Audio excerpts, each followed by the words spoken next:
Welcome to Literary Leap. In today's video, we are diving into Robert Frost's powerful poem, A Roadside Stand. This poem paints a vivid picture of rural struggles and contrasts them with the indifference of city life.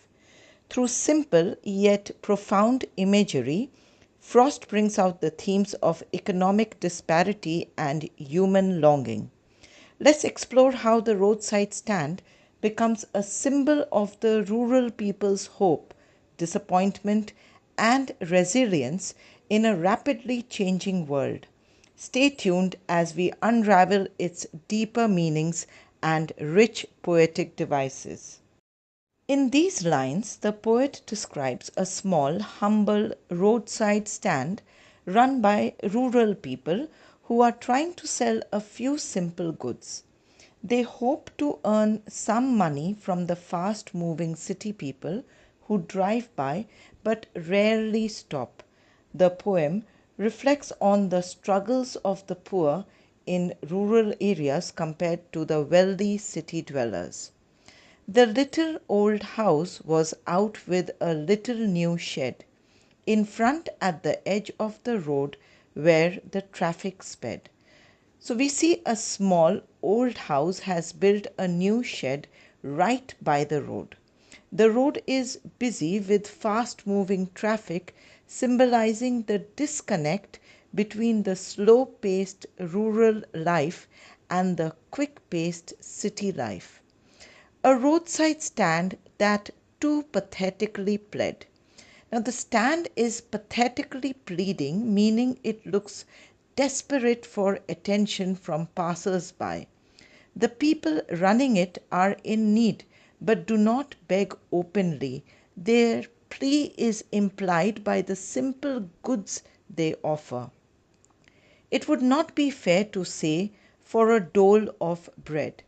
The poet clarifies that these people are not begging for basic needs like bread or food, but they are hoping to earn money from their goods which would help them survive. But for some of the money, the cash whose flows supports the flower of cities from sinking and withering faint. The rural people are asking for some money from the wealthier city people whose lives are supported by a continuous flow of money. Now, this money sustains the flour, that is, the prosperity of the cities, preventing them from fading or failing. The polished traffic passed with a mind ahead.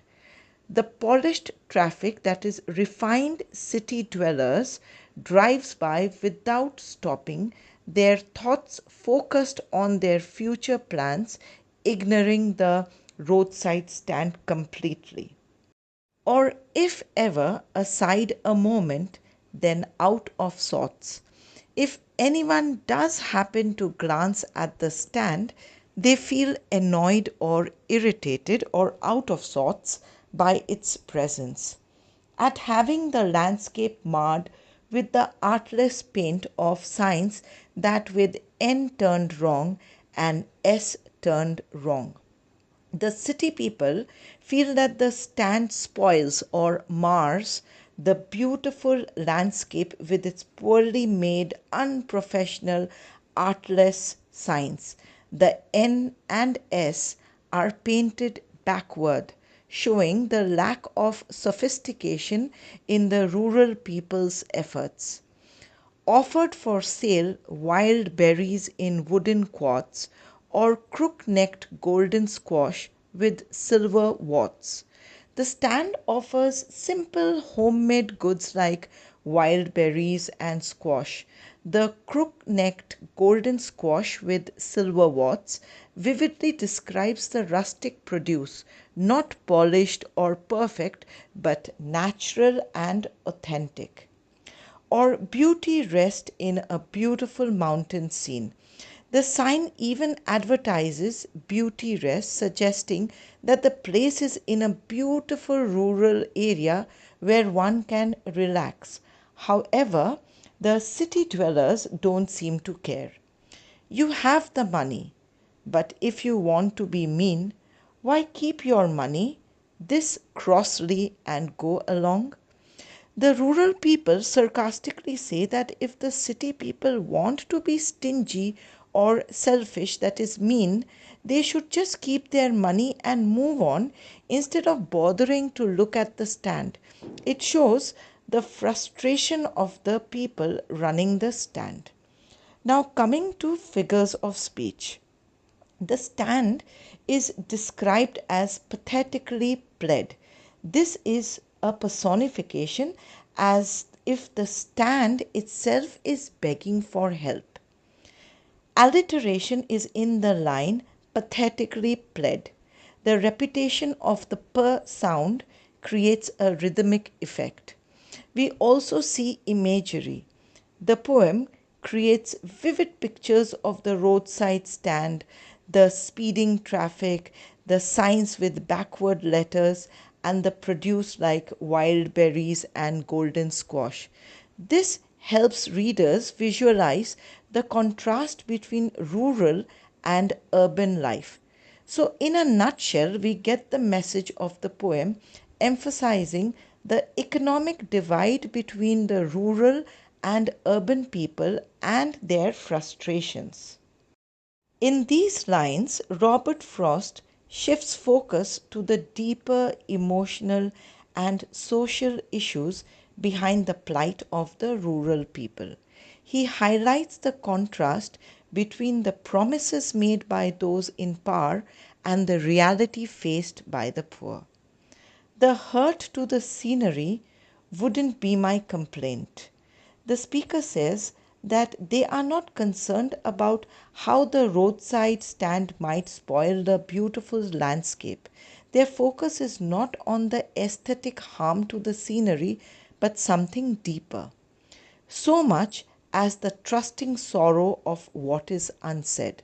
What really bothers the speaker is the trusting sorrow, meaning the unspoken sadness and disappointment of the rural people. They have put their trust in the system, believing that they will be helped, but that help has not come. Here, far from the city, we make our roadside stand. The rural people live far away from the city and have set up their humble roadside stand to try to sell their goods and earn some money, and ask for some city money to feel in hand. The rural people hope to get some money from the city people just so they can physically feel the cash in their hands. This shows their desperation for economic stability to try if it will not make our being expand. They believe that having money will improve their lives, allowing them to expand not just physically or materially, but emotionally and socially. They hope it will bring them a better, fuller life and give us the life of the moving pictures promise. Now, the rural people are influenced by the moving pictures, that is, the movies, which often show glamorous, idealized versions of life. They dream of living a life like the ones they see in movies, full of excitement, wealth, and happiness that the party in power is said to be keeping from us. Now, these people feel that the government, that is, the party in power, has made promises to improve their lives, but these promises have not been kept. The government is supposedly withholding the better life these people desire. Now we see personification in trusting sorrow, emphasizing the deep sadness and disappointment the rural people feel. The life of the moving pictures promise is a metaphor as it compares the rural people's expectations of a better life to the idealized life shown in movies. This highlights the gap between their reality and their dreams. We also see irony in how the rural people are asking for city money to fulfill promises they will never materialize, reflecting their misplaced trust in both the media and the political promises.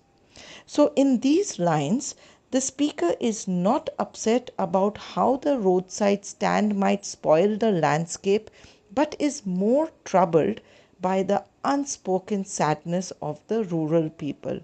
Living far from the city, they set up the stand hoping to get some money from passing city people.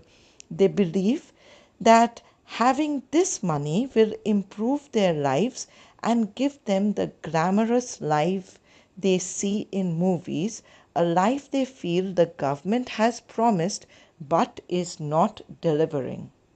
Now, in these lines, the poet critiques the way the government and wealthy benefactors, greedy good doers, plan to relocate rural people, claiming to help them, but actually controlling their lives and making them dependent. The speaker highlights the harm caused by these so called benefits. It is in the news that all these pitiful kin, the speaker refers to the rural people as pitiful kin, showing sympathy for their sad, helpless condition. The news reports that these people are about to be bought out, meaning relocated, are to be bought out and mercifully gathered in. The rural people are going to be moved from their homes, supposedly for their own benefit, mercifully gathered in. However, this mercy seems false and patronizing, as the real goal is to control them. To live in villages next to the theatre and the store. So they are to be relocated to planned villages near theatres and stores, suggesting a modern, more urban life. But this is not necessarily what the rural people want, where they won't have to think for themselves anymore. In these new villages, the rural people won't have to make decisions for themselves. They will become dependent, losing their independence and ability to even think critically. While greedy good doers, beneficent beasts of prey. The poet uses oxymorons here: greedy good doers and beneficent beasts of prey. These phrases describe people who claim to help the poor but are actually selfish and predatory. They take advantage of the rural people under the guise of doing good, under the mask of doing good, swarm over their lives, enforcing benefits. These good doers take control of the rural people's lives, forcing benefits upon them instead of empowering the rural people. They impose solutions that further trap them, that are calculated to soothe them out of their wits. The benefits are designed to calm the rural people, but this calming effect makes them lose their ability to think for themselves. It's a way of keeping them subdued. They do not want that the rural people should start questioning. And by teaching them how to sleep, they sleep all day. Now, since these rural people are given these benefits, it encourages laziness or dependency. The rural people are metaphorically taught to sleep all day, meaning do absolutely nothing. So they lose their energy and their drive for productive work. Destroy their sleeping at night the ancient way. Their natural way of life, symbolized by the ancient practice of working during the day and resting at night, is destroyed. This suggests that their traditional values and routines are being wiped out by modern imposed systems. Coming to figures of speech, greedy good doers and beneficent beasts of prey are oxymorons because they prey contradictory ideas, greed with good doing, beneficence with predatory behavior, emphasizing the hypocrisy of those in power. Swarming over their lives is a metaphor and compares the oppressive benefactors to insects swarming, showing how overwhelming and invasive their actions are. The phrase mercifully gathered in is ironic because the supposed mercy is actually a form of control, not kindness. The benefits are described as calculated to soothe them out of their wits, giving the benefits human like qualities of manipulation. The speaker, that is the poet, sarcastically talks about a plan to relocate rural people to modern villages where they will be given comforts, but that would make them lose their independence. The wealthy benefactors who claim to be helping are actually greedy and self serving. By imposing their so called benefits, they control the rural people, making them passive and dependent and destroy their traditional way of life. In these lines from the poem A Roadside Stand, Robert Frost expresses the deep disappointment and longing felt by the rural people who run the roadside stand. They hope that at least one passing car will pass to buy something and help improve their lives, but the reality is quite disheartening. Sometimes I feel myself I can hardly bear the thought of so much childish longing in vain. The speaker admits that it is almost unbearable to think about the childish longing of the rural people who have innocent and hopeful expectations. Their longing is in vain because their hopes of making a sale are rarely fulfilled. The sadness that lurks near the open window there. The sadness metaphorically lurks near the open window of the roadside stand. The people wait all day by the window, hoping that someone will stop, but their hope turns into sadness when no one does. That waits all day in almost open prayer. This sadness is compared to a silent prayer, as the rural people almost seem to be praying for a customer to stop by. It shows their desperation and constant hope for help. For the squeal of brakes, the sound of a stopping car. They long to hear the sound of a car stopping at their stand, signified by the squeal of brakes. This sound would signal that someone is interested in what they have to sell. Of all the 1,000 selfish cars that pass, the 1,000 selfish cars represent the city people who drive by without stopping. These drivers are indifferent to the plight of the rural people, focused only on their own lives. Just one to inquire what a farmer's prices are. The rural people hope that at least one person would stop and ask about the prices of their goods, showing interest in buying something and giving them a chance to earn money. And one did stop, but only to plough up grass, in using the yard to back and turn around. So the poet says one car finally stops, but only to turn around and use the yard, carelessly ruining the grass.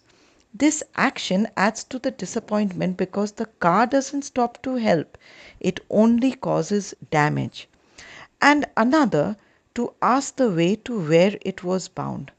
Another car stops, but only to ask for directions. The rural people get hopeful each time a car stops, but again it's a letdown when no one wants to buy anything. And another to ask could they sell it a gallon of gas? They couldn't. This crossly. They had none. Didn't it see? A third car stops, this time asking if the stand sells gasoline or petrol. Now, the rural people are frustrated because they don't sell gas or petrol, and it seems obvious that they don't have any. The poet expresses their irritation at being treated as though they only exist to serve the needs of passing city people. We see personification in the sadness that lurks near the open window. It gives emotion, human like qualities, showing how constant and ever present the disappointment is. Childish longing is a metaphor and compares the innocent hope of the rural people to that of a child who doesn't understand that their expectations may not be met. Squeal of brakes, plow up grass, and the sound of a stopping car create vivid sensory images, helping the reader imagine the scene and the rural people's hopes being repeatedly dashed. Despite their hope for customers, the car that stop don't do so to help. Instead, they either cause harm or ask for something the stand can't provide, adding to the frustration. So here we see irony. The poet feels overwhelmed by the innocent hopes of the rural people who wait all day at their stand, praying for just one car to stop and make a purchase. While they wait for the sound of a car stopping, the passing drivers are indifferent to their needs. When a car does stop, it's either to damage the yard, ask for directions, or request for gasoline or petrol, none of which benefits the rural people, leaving them disappointed. The poet highlights the rural people's ongoing disappointment as their hopes for a better life are repeatedly shattered by the selfishness or the indifference of others. Now, in these lines, the speaker reflects on the deep suffering of the rural people who are struggling to make a living. The speaker feels a momentary urge to end their pain, but quickly realizes that such a drastic solution is not the right approach. No, in country money, the country scale of gain. In rural areas, money and profits are small compared to city life. The country scale of gain refers to the fact that the rural people don't earn much and their financial struggles are constant. The requisite lift of spirit has never been found. Despite their hard work, the rural people haven't experienced the lift of spirit or the happiness and satisfaction that comes with financial success. They are stuck in a state of disappointment and unfulfilled hopes. Or so the voice of the country seems to complain. The speaker imagines that the rural people, that is, the voice of the country, are constantly complaining about their difficult lives and lack of progress. It reflects their frustration and helplessness. I can't help owning the great relief it would be to put these people at one stroke out of their pain. The speaker admits that in moments of frustration, they often think it might be a great relief to simply end the suffering of the rural people all at once. The phrase at one stroke suggests a sudden and drastic action, almost like putting an end to their lives to free them from their misery. And then, next day, as I come back into the scene, the speaker quickly realizes that this thought was irrational and extreme. Coming back into the scene means returning to a more rational and compassionate mindset, understanding that such a solution is not humane. I wonder how I should like you to come to me and offer to put me gently out of my pain. So the speaker reflects on how they would feel if someone else came to them with the same proposal or offer to end their pain. This thought helps the speaker understand that it's not right to wish for the sufferings of others to be ended in such a harsh way.